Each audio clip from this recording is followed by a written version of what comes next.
In 1965, there was increasing opposition to American involvement in Vietnam. By 1967, there were enormous peace marches in New York City, Washington, D.C., and other major cities. The anti-war mentality was bolstered by various news reports about the futility of the war. The economy was also suffering, with inflation rates rising up to 4% in 1968 compared to the 2% in the early 1960s. However, the Tet Offensive was the most important element of American opposition of the war. Although the Tet Offensive was an American victory, it diminished American morale. Reports of struggle and brutality led to a major increase of public opposition to the war. Nixon knew resolving the conflict in Vietnam would be one of his main objectives during his presidency.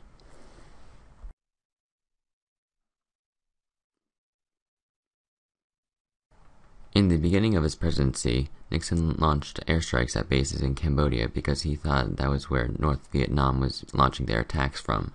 However, he kept this information from Congress and the public. The attack succeeded, and Cambodia established a pro-American government under General Lon Nol.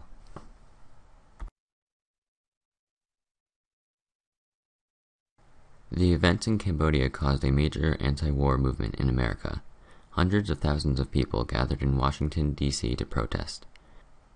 On May 4th, 4 college students were killed when members of the National Guard opened fire on anti-war protesters at Kent State University.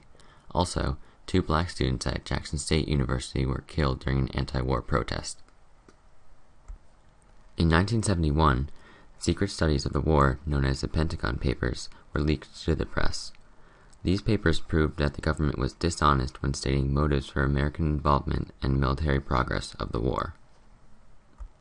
Also in 1971, Lieutenant William Calley was convicted of charges of overseeing a massacre of more than 300 unarmed South Vietnamese civilians.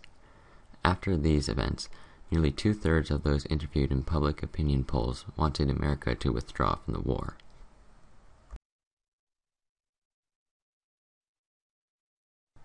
In 1972, Henry Kissinger was working out a ceasefire with the North Vietnamese Foreign Secretary. However, Kissinger could not agree with the terms of the ceasefire, and negotiations ended. The North Vietnamese Foreign Secretary wanted American soldiers to withdraw from southern Vietnam, and Kissinger could not comply. After the negotiations stopped, America ordered numerous air raids on the various North Vietnamese cities.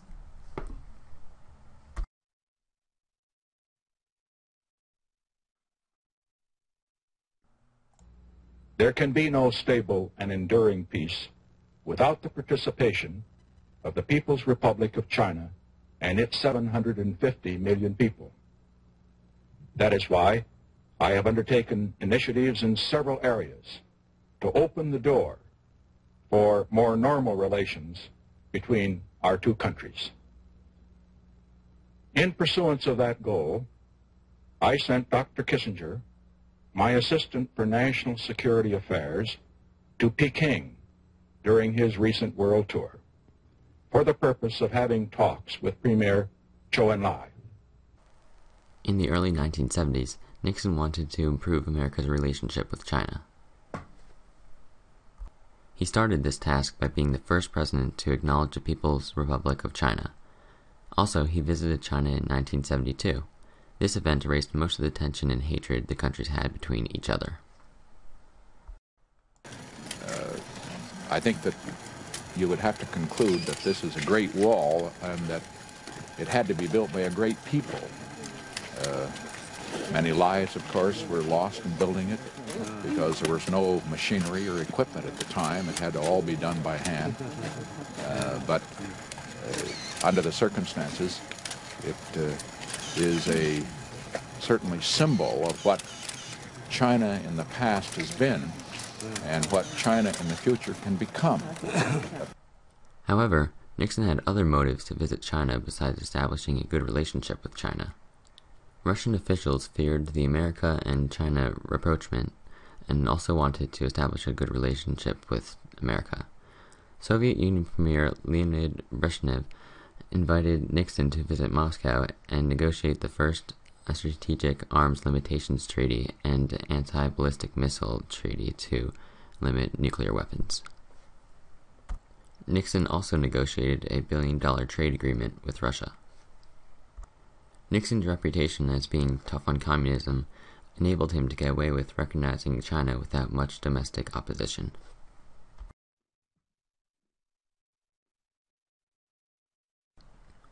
Nixon tried to use the improved relations with the USSR and China to escape the Vietnam War without giving up many concessions.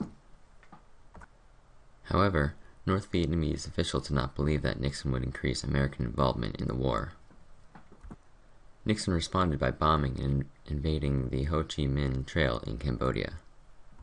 After Americans responded violently to the invasion of Cambodia, Nixon concluded the war with North Vietnam allowing them to take all the territory they controlled as of November 1972.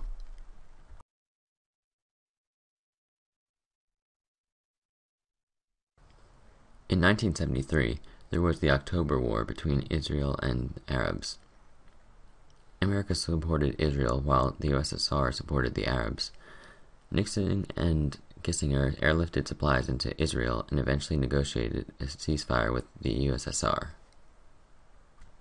However, when Israel broke the ceasefire, the USSR threatened to intervene in the war. After these threats, America was at DEFCON 3 and then USSR backed down, which helped Israel's position in the war.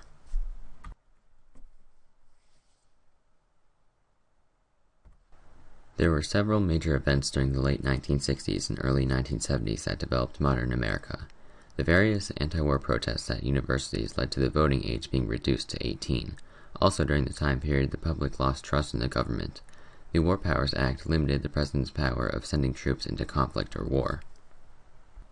Although the Vietnam War was a failure, Kissinger and Nixon's actions did lead to some positive outcomes. Kissinger and Nixon did ease some of the tension between the USSR, China, and America. The Strategic Arms Limitations Treaty and Anti-Ballistic Missile Treaty discouraged future leaders to expand their military power. Also, America did not side with just Russia or just China. If America established a better relationship with just one communist nation, there would be tension between Russia and China, and that can cause more conflict.